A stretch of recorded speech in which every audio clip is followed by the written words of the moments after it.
What's up, guys? Welcome back to the Post Pro Podcast. It is episode 29. 29. And 29, we're going to just pop it over right to you, Sebastian, because we don't really have any movie news, but you got some movie news, so let's hear that movie news. I'm going to start off with a movie fact from today. Toy Story, the original Toy Story, is 25 years old today. That's How old do you guys feel? 22. 19. Yeah, same. Nice. But I'm here to break the news that is going to blow all of your minds. It is the biggest movie news of the entire year, and everything has been leading up to this moment. Hit me. I'm guys ready? The Five Nights at Freddy's movie is finally going into production, guys.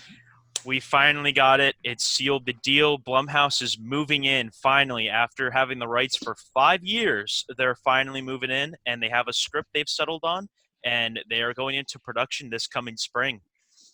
It's going to be 6 years late. No, I am actually very excited to see this movie. I'm not going to lie. I feel like with the right direction and the right practical effects, this movie could be fucking great. But it's Blumhouse, so it's all going to be CGI, and it's going to be CGI.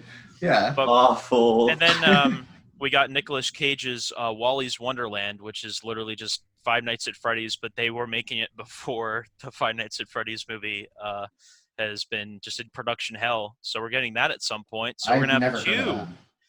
It is in production right now, and I think they might have wrapped filming a couple months ago, and it's Nic Cage, and he's a janitor at this place called Wally's Wonderland, and he has a whole bunch of killer animatronics are coming at him, and he has to kill them. That's the plot. All right. And it looks fucking rad. It looks rad. And do we know who's directing? No, it's an indie B movie, but they're using directors for new fucking Nicolas Cage movies. No, but they are using practical effects and animatronics, so I have high hopes. Actually, it looks pretty cool. So biggest news of the year: Five Nights at Freddy's finally moving forward. I just thought that was kind of incredible to hear after hearing for years that this movie was going to be made, and now it's looking like it's finally come to it. I can't lie, Sebastian. You really hyped me up, and I'm a little disappointed by that. You're not excited? You're not excited? No. It's Five Nights at Freddy's, man. I've never played the game. I had no interest in playing the game. I thought the whole appeal of that died out years ago. But you'd be shocked that it's still fucking massive. Dude, I'm not gonna lie. This is going off topic, but there was a newer Five Nights at Freddy's game that somebody else made. He had like a big budget studio make a game for him, and it was fucking awesome. Like it was actually really good. So high hopes. We're gonna see what they do here. I mean, I'm completely out of the video game realm anyway. I have no idea what happens within there. So high hopes. Blumhouse, pull through for once. Come on. All right. I only had one thing which I thought was kind of interesting, but it's nothing compared to that great. The magnitude of the Five Nights at Freddy's movie. Yeah, but it was essentially that Cinemark and Universal recently struck a deal determining how long movies are going to stay in theaters now. So the theatrical window, which was usually about around 3 months, can now go down to as little as 17 days. This is an effort to adapt to the new business structure. Movies are going with streaming and stuff like that. So the one caveat is if a film opens up to $50 million or more, they'll have to stay in theaters exclusively for 31 days. And then they can be released home video, physical media, stuff like that. We were talking about this, I remember. It's interesting. It is very interesting. Yeah, so you see a movie opening weekend, and then a couple weeks later, Blumhouse is going to thrive. I'm not even unironically saying that. Blumhouse is going to thrive with going straight to video, like Freaky, straight to video after this. But I actually have two more things of news I forgot to mention. Actually, sure, go for it. Scream 5 has wrapped filming. Very exciting for me. They have the original cast returning. They just wrapped filming. Shockingly, they had some really crazy COVID protocols, along with Jurassic World wrapped filming a little bit ago, and they, in their I think I think it's Colin Trevorrow directing that. Probably, I think. Yeah. For sure. Yeah, he posted an Instagram post talking about how their COVID protocols went with filming and how they had like the craziest protocols like ever to deal with filming, and they were like the first film to complete during COVID and like all these crazy protocols. So I just think it's funny how Scream out here they did it too, and I found that was pretty interesting. Honestly, I had a thought and then it disappeared. Oh yes, this is actually a big one. I'm surprised none of you mentioned. Wonder Woman is going straight to streaming on Christmas Day. Wonder Woman is going straight to streaming Christmas Day. It's going to come out in theaters, select theaters, quote unquote, which just means AMC, basically. It's going to be going straight to the theater, and then the same day, Christmas Day, you can spend your Christmas Day with Wonder Woman. Yeah. Awesome. I spend my Christmas Day with Soul because I got pushed to Christmas. Yeah, is it coming out in theaters as well? Oh, right. No, just Disney Plus, I believe. Disney Plus. It could be very limited. I'm not sure. Yeah, both of them are probably going to have limited something. Yeah. I'm LA, excited New York, for. I'm very much more excited for Soul. I'm not gonna lie, compared to Wonder Woman, but I don't think Wonder Woman going straight to streaming is a very good decision on Warner Brothers' part. I think they should have just delayed the movie again because honestly, that doesn't really show a sign of strength to me that they're really, happy that this movie is coming. It doesn't really scream that to me. It screams desperation, trying to get any money they can from it because they know it's going to be an epic failure. Because about 2 weeks ago, there was an article from director Patty Jenkins, and she did an interview with, I think, Esquire or something. And basically, she said that she based Pedro Pascal's character off of Donald Trump and that it's going to be heavily political and take from 2020 politics. And all I thought was, I'm going to a superhero film to forget about my modern life. I'm going to escape life and see these people do these extraordinary things. I'm not going to the movie theater to see Pedro Pascal act like Big Orange Man, okay? That's not what I'm here to do. So my interest in that movie, when I heard that, just kind of went down the drain because I'm pretty tired of movies like throwing politics in my face, and the election's over. I know it was filmed before that, but you were so excited for Cheetah. I was. Excited for Cheetah. Yes, I was. And then I saw that article and I just went, Patty Jenkins, what did I expect? It looked bad from the get-go. Look, man, I'm not going to lie. I really like the visual style boost. I like the color contrast and saturation. It just looks really nice. It's flaring in my face. I was excited. I still am a little excited to see what happens because it could be the most colossal shit show DC's released yet. We will see. I will be watching it. We will see the 25th because I am watching it. I'm going to be watching it on HBO Max. So can't be worse than the first one. Although maybe it could. Who knows? I have a bad feeling. People said that about Smurfs 2. Have you seen Smurfs 2? No, I haven't. Don't want people into either. Wasn't the Smurfs 2 wasn't released like 7 years after the first one? It was like a huge gap. It was like Smurfs 1 came out and then Smurfs 2. Because I remember I was at the movie theater. I was like, didn't Smurfs the first one come out like when I was a kid and now I'm like 18? Like what happened? I mean, that happens all the time. We got movies. We got sequels coming 40 years later. So I know, but like. I don't know. That one kind of baffled me from what I remember. I don't know. I'm just talking, okay? I thought it was interesting. Yeah. So, with that, Soul versus Wonder Woman 1984. Leave your opinion in the comments. Soul already has won because Disney Plus has like 70 million users and HBO Max doesn't even have half of that. So, it's already won. Like, there's no contest. Yeah, well... Like, Soul will probably What if we have the Wonder Woman fans in the comments, Sebastian? The vocal minority. Well, look, I'm a Wonder Woman fan. I literally have a poster. I have a poster of her on my wall. Like, I love Wonder Woman, but like, I got to be honest. Disney is going to slap him in the face. I mean, it's that simple. I do think Disney Plus is more popular than HBO Max. It is. HBO Max just doesn't have the lineup yet. Like they're getting there, but it's just taking time. No, I think they do. They just don't have like a bunch of new stuff. Like they don't have Friends. Peacock has Friends. But I feel like I'm always like surprised by how much HBO stuff Max they has actually Friends. do have. Oh, okay. So see, there you go. Yeah, I'm so always HBO but, Max like- has like Friends. They have all of Cartoon Network and Adult Swim. They have DC, so they have all of the DC animated Yeah. movies and shows and all that on there. The problem with HBO Max is that they're like 50 Oh. fucking HBO services, DC and like animated movies. Yeah, Collin can watch the Yeah. rest of his DC animated movies. Yeah, on maybe I HBO should get Max. a. Yeah, maybe I should just binge All right, those like within my week trial or whatever. let's Oh, get yeah, off you of could- this. you could, We're you good. I You could, Let's but not I talk don't about think I'd. HBO Max and Disney Plus anymore. okay. With that, the clap. We're moving on. Thomas, tell us what you watched this week. All right, you ready? The timer is gonna start now for the timestamp.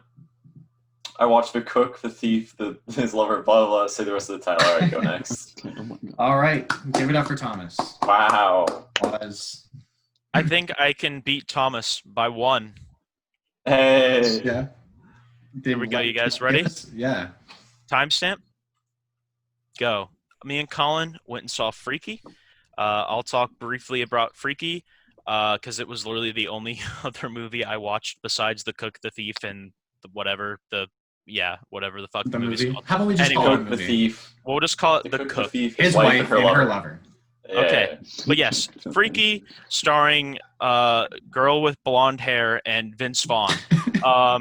So I went into the movie expecting a fun time, and guess what, guys? I got a fun time. It was a really dumb and really fun movie, and it was just literally cliche the movie, but they knew what they were doing. Like they were just yeah.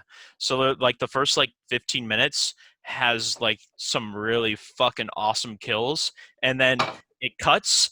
And then it's the next day, and you get introduced to a female teenage character, and the movie just kind of goes down from there. Like it's still fun because you have Vince Vaughn and they swap Vince bodies. Vaughn like you was saw in the best part trailer. of the Yes, movie. that's what I'm For getting sure. to. Vince Vaughn was absolutely fucking hysterical, and he has some of the most ridiculous scenes I think I've seen him do to date. And Collin knows which one I'm exactly talking about because that one I was like, In the dude, car?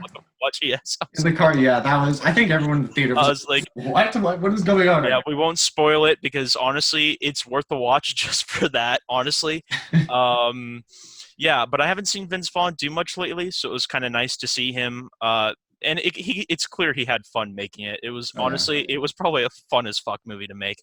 And Blumhouse, honestly, this is a pretty good Blumhouse movie. Again, it's not a masterpiece. It's not great. It's just a fun time at the movies. So if you want to risk getting COVID and see Freaky, go get it. Go see it. It's fun. And me and Go get it. yeah, go get it. Go get it. We didn't get me it. Though. We no. didn't get it. We followed safety protocols by AMC theaters, and yeah, it was a good time. Highly recommend it. It was probably the most fun I've watched all year because nothing has come out this year, so can't really say anything other than that. Then I watched The Cook, The Thief, and The Person. His wife, His wife, and and your mom. All right, moving on. Ooh. and timestamp. Okay, so I'll go next. I actually had a pretty good week. Started that off with a miniseries called Mosaic, which Steven Soderbergh directed back in 2018. I had it on DVD, and I kind of forgot about it, and I was just kind of going through my DVDs, and I was like, hey, I remember this. It was initially released as an app that you could download, and it was sort of an interactive miniseries to where you like could pick which character you wanted to follow like along with, and it would show the story from their perspective. Of course, the DVD, you can't do that. So I just watched the miniseries all the way through, and it was pretty good. It was a murder mystery, whodunit sort of thing, and I liked it. Then, of course, as Sebastian said, we saw Freaky in theaters. It was a good time. You know, it's actually a horrible movie, but I laughed quite a bit. It was pretty enjoyable. Good kills, like Sebastian mentioned. You didn't rate it. What would you have rated it? Yeah, he did. I don't know. Oh, yeah, no, he didn't. Never mind. No, yeah. I really don't know. It was kind of He's like in the middle. He's like in the middle. He's like, is it absolute dog shit or is it just like a fun movie? He's it was like watching House. It was kind of how like indecisive Well, House, but it wasn't. that's a masterpiece. Well, sure, yeah, to you, but it's kind of same vein here. Anyway, After that, rewatched Manchester by the Sea because I was feeling sad, I guess. Great movie. It's a great movie. Real downer of a movie. Yeah, Yeah, probably one of the most downer movies I've ever seen. That's a real It's- doomer movie right there. It's so good though. Casey Affleck is so good. Michelle Williams is so good. I mean, the movie looks amazing and Looks so good. it looks so good. It's so good. It's just a real good movie. Were you like going for a joke there, Thomas, or were you? Yeah, because he said so good twice in a row. he So was gotta- just making fun of me. gotta get the saying hat so good. trick. Yeah. Anyway, it's a good movie. Watched So. Moneyball. Yeah, so good. Watched Moneyball. Moneyball for the first You know, time. I was actually looking at Moneyball's Letterboxd page. I was looking through. I was like, "How the fuck has Collin not watched it yet?" You know, my brother has been bugging me to watch it for a while. He's like, "When is the Moneyball review coming?" And I was like, "I'll get to it eventually, man." But of course, you know, it's baseball, so of course I'm gonna like it. It's really good. Yeah, it's so good. So Hey, good. That might be Oh Colin's my God. quickest Brad and Pitt, highest review. so good. Brad Pitt's Yeah. so good. The Hill, script's solid. so good. That is I Colin's really liked- quickest and highest review. It's so good. dude. Colin Bass Knight. The script is great. Direction's solid. I really like the integration of the actual footage of baseball games and stuff, and because it's So just good. baseball related, of course I'm gonna like it. Watched The Aviator in film school this week. Ooh, DiCaprio. Yeah, you might see coming. It's pretty good. It's pretty good. Yeah. Yeah, it's pretty good. I mean, really, you know, Scorsese has such a way of making long films feel like they fly by. This movie is almost 3 hours, and it's perfectly paced. The story is incredibly interesting. The characters within are really interesting. You see a lot of characters, like real figures you know from history, but maybe not in the context of this. Like I had, of course, had heard of Howard Hughes, but I didn't really know who he was, and this was quite the eye opener into his But Colin, story. the question the viewers are asking is it better than Wolf of Wall Street? In my opinion, yeah, I liked it more than Wolf of Wall Street. Okay. That's what the But viewers want. that's me. That's me. I definitely would like to see it again. I really enjoyed it. After that, I watched this biographical film, true crime story called Stander. Thomas Jane plays the lead. It takes place back during apartheid in South Africa, and it's about a South African police officer who starts robbing banks because he's tired of the government and police force going after unarmed protesters. So he says, "Let me get the attention off of them, get the attention on me," and he starts. Let me just turn South Africa into a Heat sequel. Yeah, kind of, but it was really good. Really interesting story. Yeah, really good. I'm going to use that one a lot from now on. Really interesting story. Great. Really interesting. Cinematography was great. I really liked it. I would check it out. It has a crazy ending too. Like I was not expecting it to go. Is it a sequel to Heat? That's all I need to know. Is it a sequel to Heat? No. At least was. Damn. Why would it be a sequel to Heat? I don't know. You know, bank robbing. That's the connection. Yeah, but this, Wait, so is Heat a sequel to specifically the first 10 minutes of The Dark Knight? Wait, is this movie a sequel to Toy Story 2 when they break into the Owl's Toy Barn? Yeah, Owl's Toy Barn. Is this Ocean's 14? Oh my gosh. There's a lot to think about our society here. But anyway, Standard, great movie. I'd recommend it. After that, rewatched Midnight in Paris. The only Woody Allen film I've seen. It's a really nice, just cozy sort of. You throw it on, transport you back to different eras of art and stuff. It's a nice movie. You sit there with your girlfriend and hold hands and. I wouldn't know about that, but Yeah, I wouldn't know either. Yeah, it's a good movie. I'd recommend watching Midnight in Paris, and that was it. After that, I watched. Do you guys know if movie. Chris Hansen? You can review Chris Hansen on Letterboxd. I need to know. Just Chris Hansen? No, because I was going to say this because I was going to put this as part of my watch week. Chris Hansen has just started his new docu-series on catching predators again. literally like exactly like To Catch a Predator in 2020, and it's really depressing. Like the second guy he gets is probably one of the saddest people he's ever caught. But it's like an actual like 40-minute parts he It's does. not on there. God damn it! I need it on Letterboxd now. If it's a TV series, like it's probably not going It's a to. mini series that he's putting on his YouTube.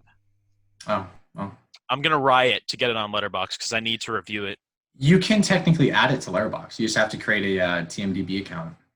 Well, I'm gonna do it because it needs to be on What Letterboxd account? because The movie database, Huh. and you can like Well, add. Keep taking stuff down now. well, guys, yeah, I'm gonna do they have it. a filter in. Well, I'm gonna review Chris Hansen's new series, Take a Seat Real Fast, episode 2. It was Is that what it's called? Take a seat real fantastic. fast. It's literally called Chris Hansen's Take a Seat. That's not And good. no, That sounds, it's like that sounds incredible. like a talk show. No, it's incredible. And let me tell you, the second episode was probably one of my favorite Chris Hansen things ever. It was honestly one of the saddest individuals I've ever seen in my entire existence in this world. He has 3 kids. He has 3 kids, a wife. And he said he was going to Home Depot to get some paint to paint his house with. And he gets busted by Chris Hansen for trying to meet up with a 14-year-old girl. Uh-oh. Dang. And it was hilariously just sad. All right, that's my review. Going to Noah now. Yeah. Well. Okay. Okay. So I don't know. Kind of had a relatively slow week, I guess, but whatever. Started off with Gosford Park, which is great, honestly. I mean, oh my god. I don't know. I mean, I haven't great? seen Downton Abbey at all, but I said so great. I'm so yes, good. So that's great. so great. good. Yeah. I don't know. Like, haven't seen Downton Abbey at all. Like I was just saying, but I mean, I don't really know why you would need to see this. I mean, obviously it was made before Downton Abbey, so makes sense. Still works. I don't know. It's just kind of like one of those great movies where like you watch it and you're like, yeah, it was a good movie. Like not really a lot to say there. Just kind of. Was it works. related to Downton Abbey? Yeah, Downton Abbey was like originally going to be like a direct spin-off, and then they just kind of like spun off the vibe or whatever. Like they didn't Oh. actually have any direct tie-ins or anything. I don't know. I just remember when so- that movie opened at the theater, Colin. I do, Were you there, yeah. Thomas? Yes. Dude, all the old people that came, they're like, I'm here to see Downton Abbey. Well, I'm here to see Yeah. Downtown Abbey. They would always Yeah. say Downtown Abbey. And then when they would come out of the theater, they would all just be like, gosh, that was one of the best movies I've ever seen. It was My popular. big thing is when you went to clean the theater and all the popcorn was just settled right in that handicapped row. Yeah. And dude, I'm sure you found a lot of like wine bottles and stuff too. Yeah. Yeah. No, me and my friend actually went to see it, and I walked out halfway through. I couldn't. It was that Just, fucking like, you couldn't boring. follow dude. it It at all? was so boring. I didn't know anything about Downton Abbey. But the Sure, worst yeah. part is that my friend, who had never watched Downton Abbey before, fucking loved it. It was so sad that I had to leave. Oh, I think you did tell me about that. Yeah. Yeah, that's funny. Well, there you go, ladies and gentlemen. Downton Abbey is a masterpiece. Watch On the Rocks, the new Sofia Coppola movie, and you know what? Apparently, I just don't like Sofia Coppola because I didn't really like this movie, and I haven't really loved any of her other movies. So it is what it is. I Jordan guess. watched it. Jordan left a review. Shout out to our old member Jordan. He gave it I think a 3. He gave it 3 stars. He said it was pretty good. So thank you, Jordan, for that. I mean, it's not like unenjoyable. I don't know, and It's not a thing. whatever. I mean, I'm glad I watched it. I just don't think I'd really watch it again.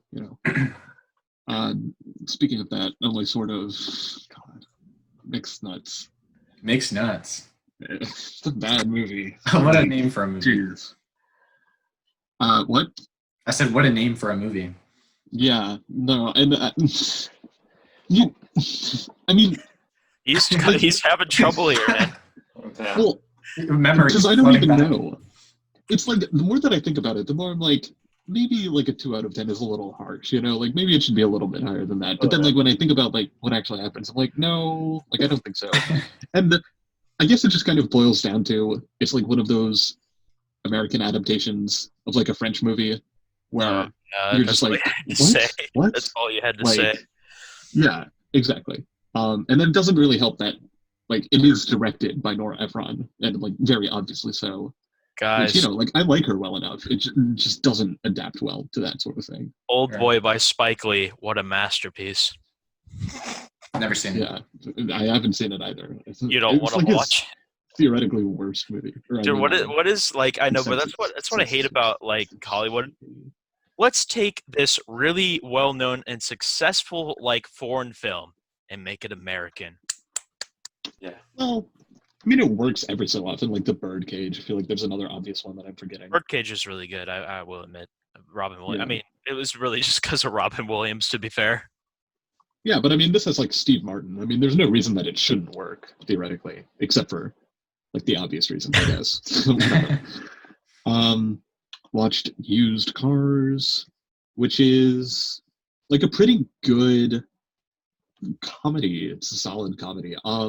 The weird thing is it's like Kurt Russell's basically first movie that was not like a Disney movie. And so he was like 24 at the time, and all of the other ones were like live action Disney movies. So I don't know. I haven't actually seen any of them, but it's just very weird thinking about it in that sense, where it's like, oh, this is like Kurt Russell's first like real movie, if that makes sense. When he became a man. Yeah, exactly. But yeah, I mean, pretty funny, pretty fun, holds up pretty well. Yeah. Okay, so before I continue, actually, this is just based off of a quick Wikipedia search, but other famous American movies, and I'm only including ones that I've seen, that are based off of foreign remakes. The Departed was based off of a Chinese movie called Infernal Affairs, yeah. right? Which was just a few years earlier. So True Lies, the James Cameron movie. It's not great or anything, but it was also like it has very French farcy vibes, and it was based on a French farce. And so was 12 Monkeys. So 12 Monkeys. 12 Monkeys is Monkeys. something. I've seen it's it. Le Jeté. La Jetée, that's right, yeah. I've Didn't you seen joke that. about 12 Monkeys one time, Thomas? Maybe. I like Terry Gilliam. No, I think you made one day when we were hanging out, you made like a 12 Monkeys joke, and you were like 12 monkeys. That's definitely something. That's definitely something you did. Actually, that sounds like something Thomas would joke. I mean, yeah. But... We were yeah. I joke, vividly remember hanging out with Thomas one time, and he just randomly was like 12 Monkeys. That's so funny. I hope I did. No, That's I'm really almost fucking positive funny. my memory remembers correctly. I feel like I have a vague memory of Thomas mentioning 12 Monkeys in the podcast way earlier or something. No, yeah, probably, but I remember hanging out with him and he did How did I that. say it was like 12? Yes, exactly like that. Exactly like that. Okay, wow. 12 Monkeys. Continue, Noah. Yeah. So anyway, after that, watched.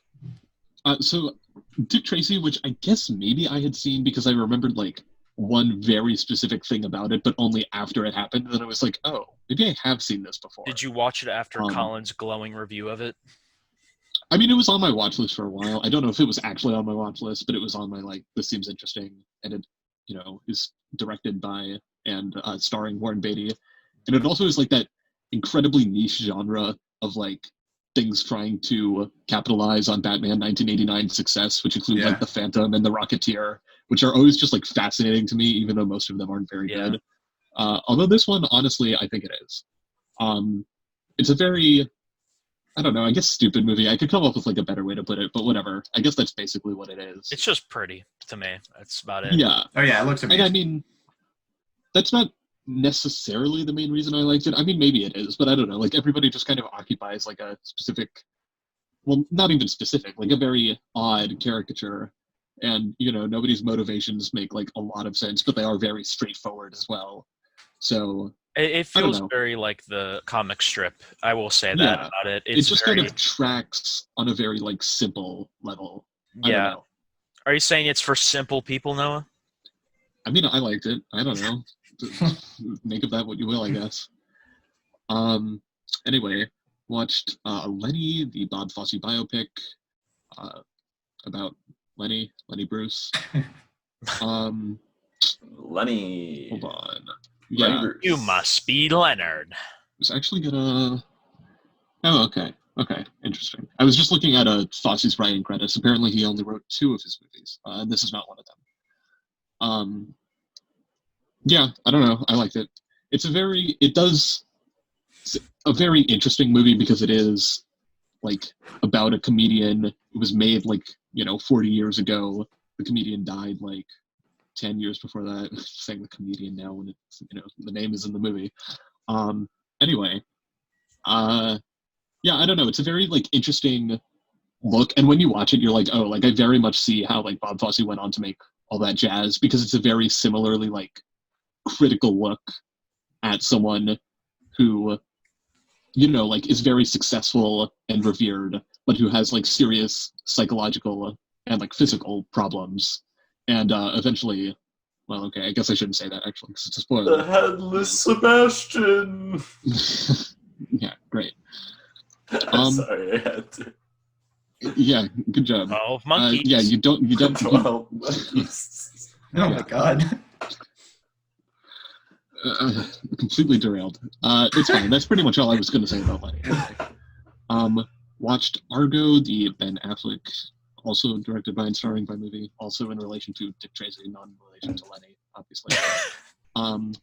But anyway, yeah, Argo. I don't know. It's one of those things where it's oh my god, this was really funded by the CIA, and you can just tell, pretty much from the first second. The ending to that movie is always my favorite thing about it. It's just so fucking ridiculous, but it happened. Yeah, I haven't. I mean, I guess I don't know. And when you look on, I mean, again, this is just based on Wikipedia, so who knows? But it's just this is probably not completely accurate. And I'm yeah, I mean, no shit, it was funded by the CIA. So, but I mean, it's just one of those things where completely ignore whether this actually happened or not. Completely ignore oh, is this really what Iran is like? Right? Or did no? I mean, did they happened. Hollywood it a little bit? Probably. Well, I mean, yeah. every movie based on a true story takes liberties in some sense. But it's very much the movie Argo is very much Ben Affleck is the guy who got these people out, and in reality, that is not true. It was not just Sure. just one person. It wasn't even even if it just one person from the CIA. There were a lot of other there's non-CIA people. Sure, yeah. And obviously, the depiction of Iran is not great to say the least. But whatever. It works, and it doesn't really spend a lot of time necessarily on whether the Iranian Cultural Revolution was a good thing, as much as how dangerous it would feel to be someone who doesn't really understand what is happening, and you're oh, I need to get out of here now. And so I think it works on that level. Again, probably not really that accurate, but whatever.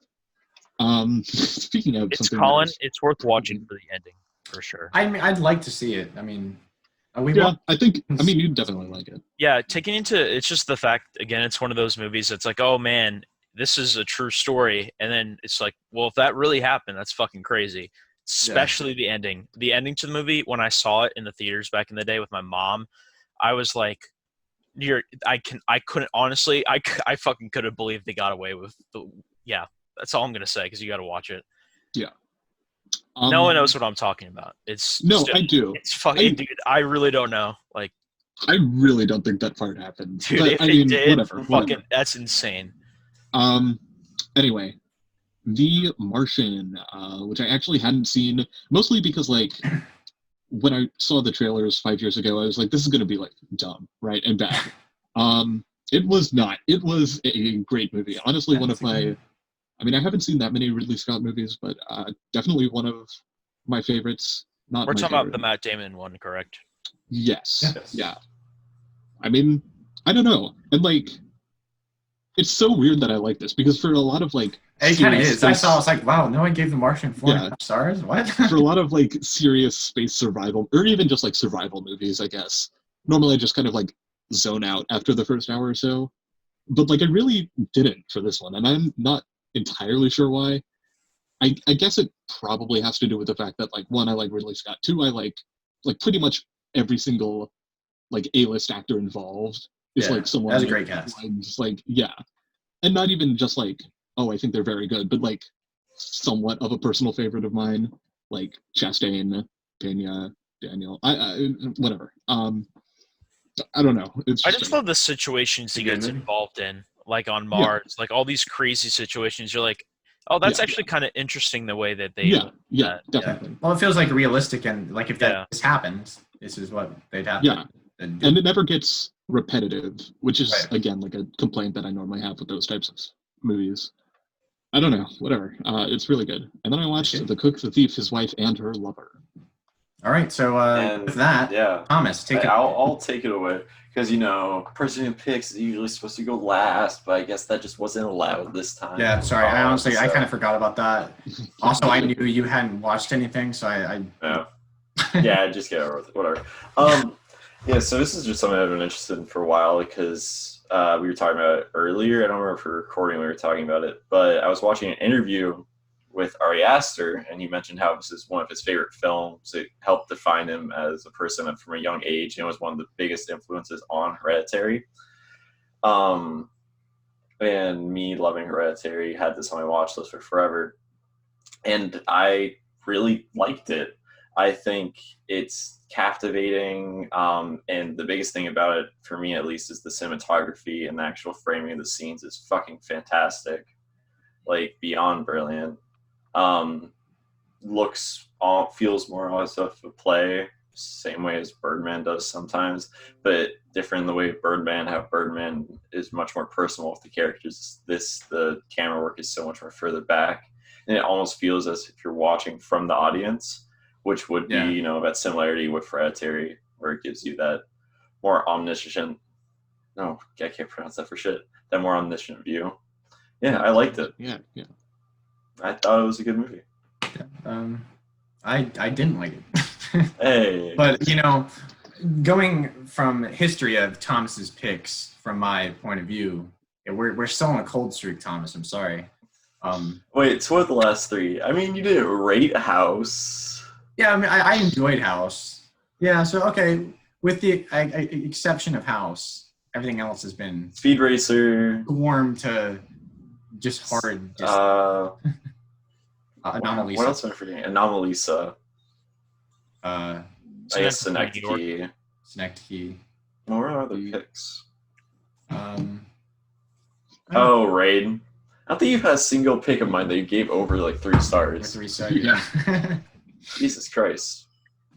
But if I were to describe this movie in one word, it would be pretentious in the bad way. But that's completely subjective as to how I saw the movie. Headless Sebastian. Gone. No, this is Sebastian's right earphone. There's movement, or that might just be the screen.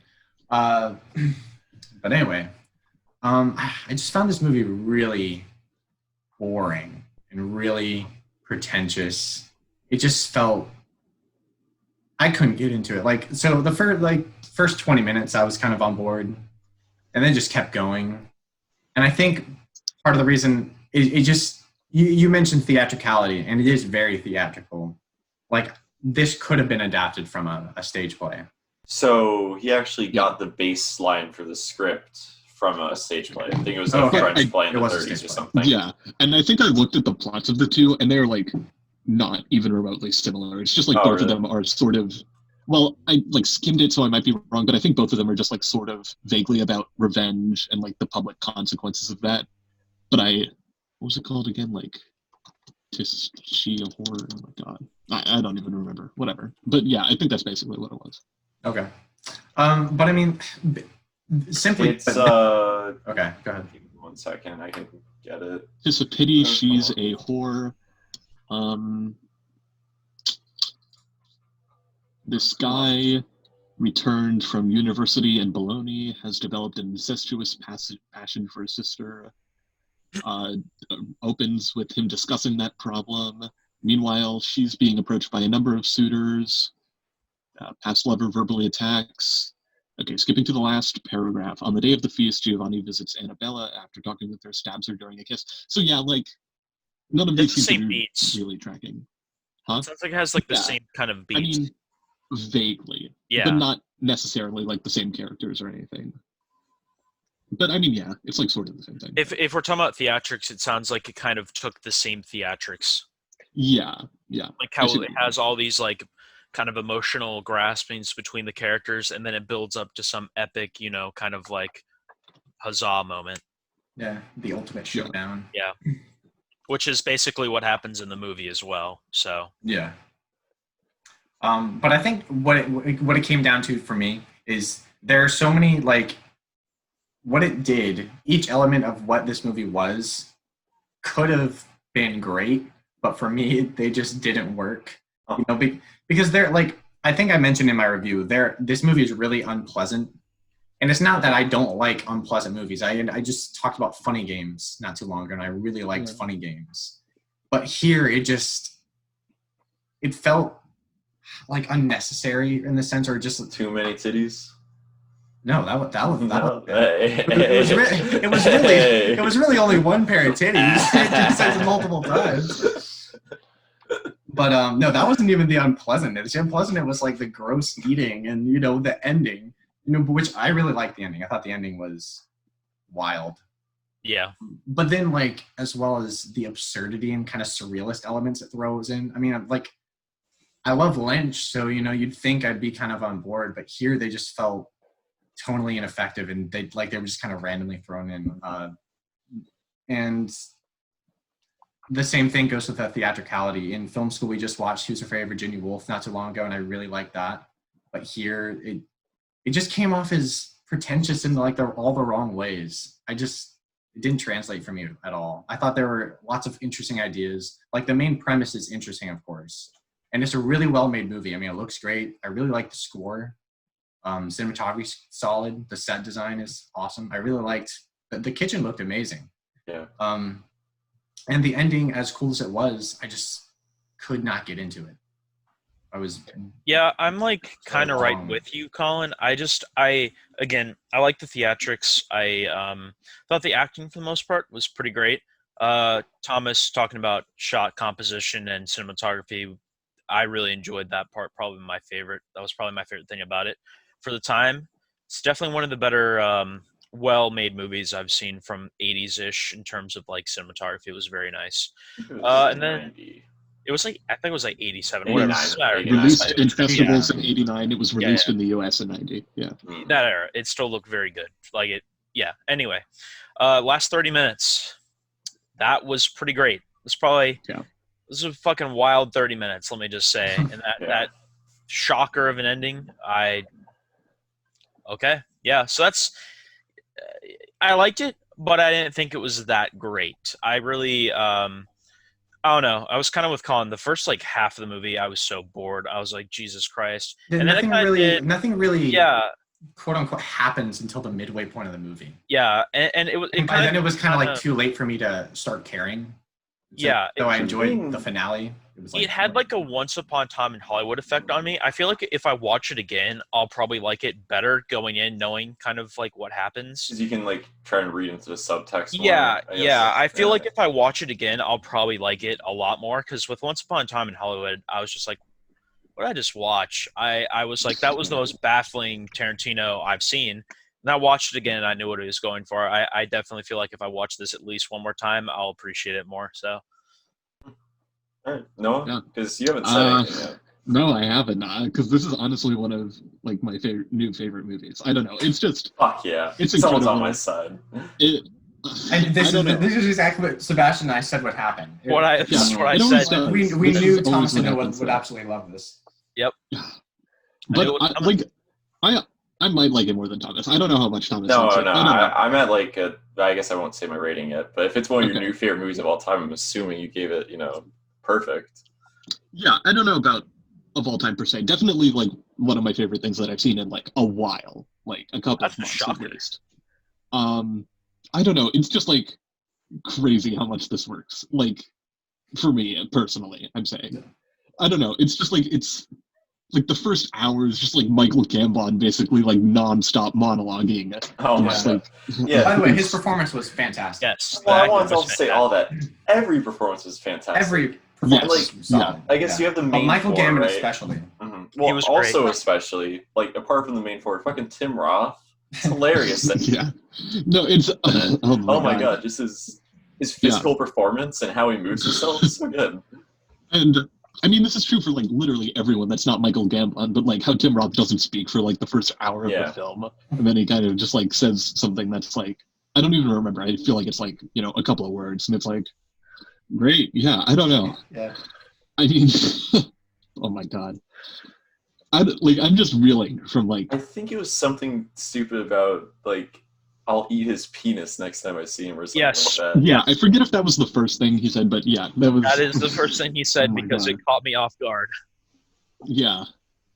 I don't know. I mean, and just like obviously everything else that everyone's been saying, I pretty much agree with wholeheartedly. I was going to mention the penis stuff because that was The penis stuff. Pretty good, yeah. That's all I really have to say. It was Yeah. Here's the It's thing. definitely an abrasive film.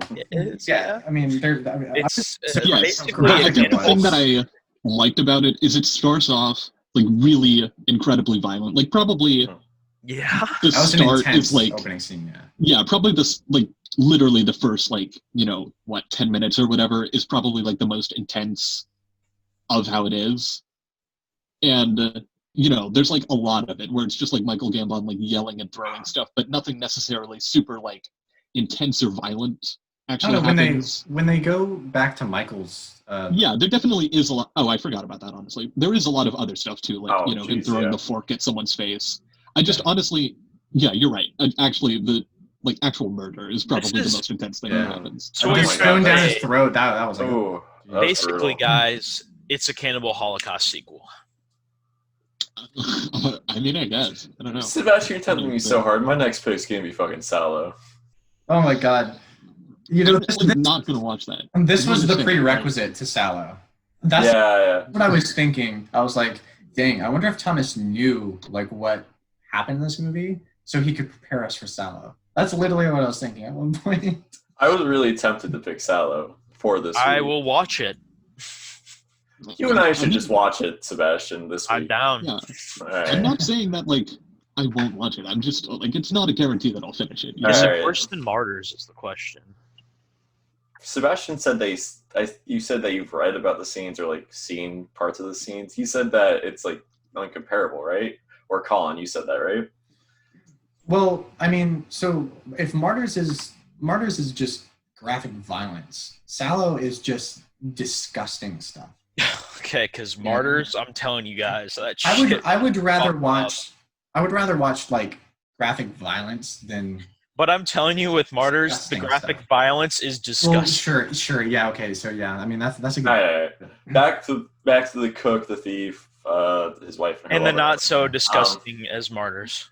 Yeah. So kind of what I was getting from us talking about it is that the things that didn't work for Collin worked for us. Which is exactly what I was expecting. Yeah. I'm like in the middle. It was less so for you. I think you just had different gripes. But yeah, I mean, I liked it. It's just I know once I watch it again, I'll appreciate it more, probably. See, this is a movie I don't think I'll ever watch again. I just did not enjoy watching it. I just want to look at the background again. I mean, it looks nice, but even I don't know.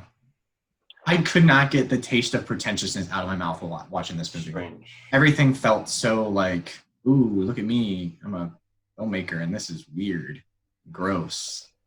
Yeah, I mean, but like I don't know. I'm a filmmaker. I feel like I've gotten that vibe like worse from movies. I feel like the biggest like pretentious thing about this movie is that like everything looks kind of like a painting and all of the color grading. Like I don't necessarily think.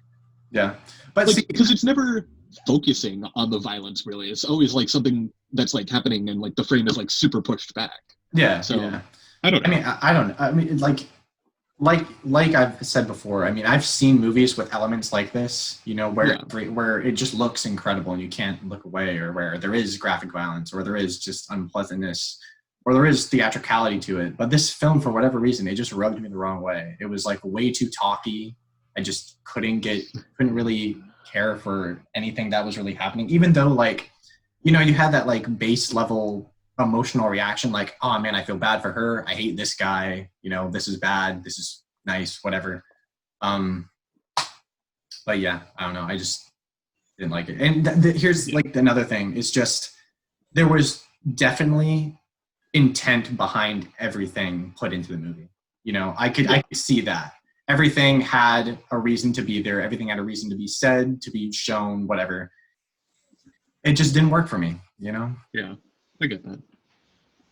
Yeah, I mean, can't wait for next week's pick where it's just the inverse. This is just the inverse of fucking, oh man. Well, no, because Speed Racer was the inverse of, what's that Natalie Portman movie that we watched? Vox Lux. Vox Lux. See, that's kind of what I was thinking. I was like, man, if I think this is pretentious, then Thomas and Noah probably Vox Lux. Yeah, Vox Lux. Yeah, really we both really did. Yeah, and so it just comes down to personal taste. Yeah. Because, like, I guess you say that, but, like, my biggest thing about what I thought felt Vox Lux was so pretentious is, right, you started off with one big tragedy, and at the midpoint you put another big tragedy. It's just, it was so, because at that point I was like, wow, you're just trying to pull me in by like, very simple, unthought-provoking shock. See, but what? See, and I thought that was effectively symbolic. But yeah, me too. I mean, why are we talking about Vox Lux again? Yeah.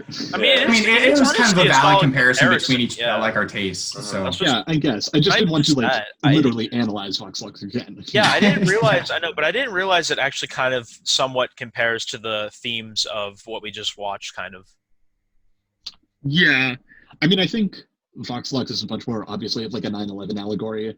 And, I mean, like, you know, even accepting that, this, the cook, the thief, his wife, and her lover, is much more about, like, just kind of, like, systemic corruption and, like, the evils of, like, human society, which isn't necessarily something that can be tied to, like, one or even a couple of events. It's just, like, something that has existed and always will exist. I don't know. Also, this is, like, one of the most misanthropic movies I've ever seen. And it's crazy that it has, like, a happy ending that it gives you, like, a sense of satisfaction, but I wouldn't necessarily say relief or anything. Yeah. Which is, like, great. I don't know. I really like that. Although, like, as much as I like the ending, did you notice that, like, there was no gun or anything? Or, I mean, like, the gun, but there was no bullet. No, yeah, I think so. Yeah, she just does that, really and he just falls back. budget. It's kind of funny. So really small. Yeah, 2.7. Okay. Oh wow. Yeah, that's interesting.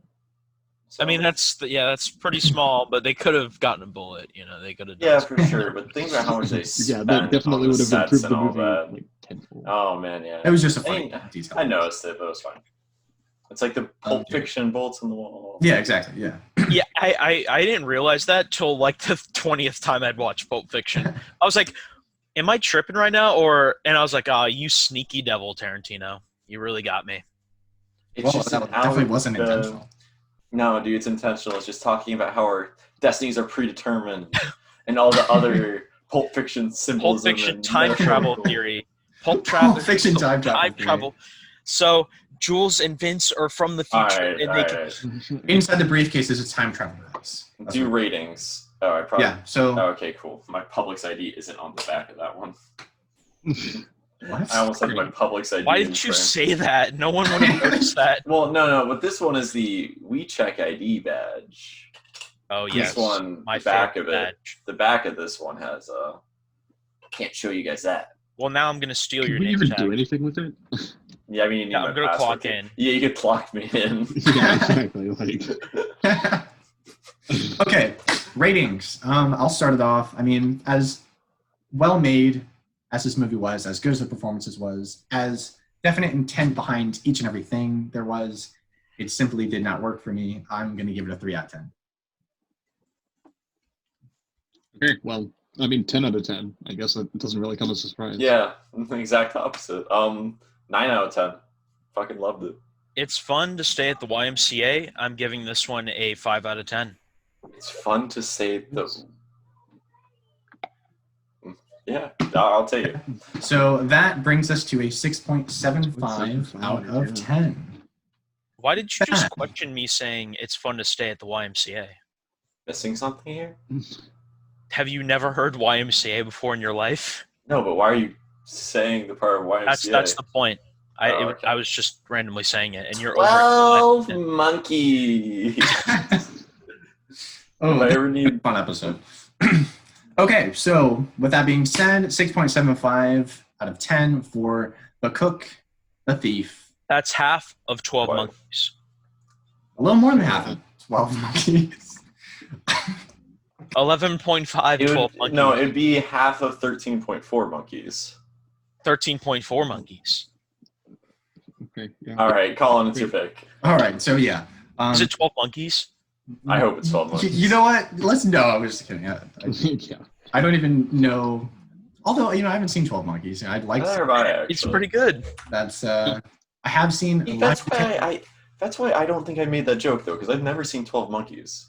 I'm almost positive you made the joke, Thomas. It's either that or it's something that is like drained in my memory that Yeah. I'm somehow associating with you for some reason. I mean, it sounds like something I'd do. Yeah, that's why I'm almost positive you did it, because that sounds like something you would have done. All right. All right. I mean, okay. So guys, so I had handful of picks. Okay, so the one that was free is available on Peacock because I've been looking through that. Fear and Loathing in Las Vegas. Oh, I mean, I haven't seen it yet. I haven't seen I it. love probably it gonna go with so that. fucking much. Have you seen it, Noah? no. Okay. I'm the only one that's seen it. Oh, it's so fucking good. I was thinking about picking up the Criterion for it recently. Oh, really? Why buying it? It's one of my like top 50 movies. I love it. It's great. Nice. I watched a little bit of it with my roommate, but then we didn't have our speaker system set up then, so we couldn't hear anything with the volume all the way up. So, yeah. It's very recommended that you're either high or drunk for that one. Well, I will not be. The next one of the other picks, these three are going to be you have to rent or get them elsewhere. City of God, one of my personal favorite movies. Cinema Paradiso, an Italian film that made me cry for like half an hour. City of God, what's that? What's it say on your name tag there, Sonny? What are City you of God. talking about? 2 for Skyscraper, Remember, please. you used to have Oh, City of God okay, on your... yeah. 2 for Skyscraper. That's right. What's City of God? What is that? No, they knew what it was. They just said it was all right. Yeah. Yeah, made me furious. And then the last pick was another personal favorite of mine, Darren Aronofsky's The Fountain. So Fear and Loathing in Las Vegas. I mean, I feel like all Wait, of us wasn't are that leaning towards 3? that. I said you said- Fear and Loathing in Las Vegas, City of God, Cinema Paradiso, and The Oh, Fountain. I forgot it was Cinema Paradiso. Well, my lock is on Fear and Loathing because I fucking love it, and I'll actually watch the pick. It'd be great. Yeah, I mean, that's definitely what I'm Wouldn't most watch. interested in. What are you implying here, Sebastian? Next thing you want to say Nothing. something? Maybe I have skipped through a couple here and there. We'll skim through. Dang. I won't say which ones. I won't say which Damn. ones. It wasn't Speed Racer. Oh yeah, sure it wasn't.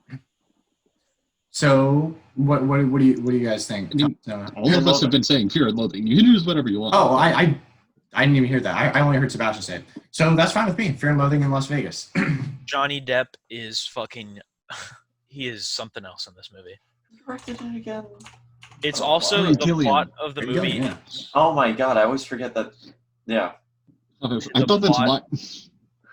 Guys, the plot to this movie is also pretty fucking. It's Yeah, hilarious. well, I know the story behind it. Yeah, it's great. I always All forget that he right. directed it for a reason. Well, with that being said, that's going to wrap up episode 29 of the Post Pro Podcast. Stay tuned next time where we review and discuss Fear and Loathing in Las Vegas. Goodbye. Hey. Fuck Amber Heard.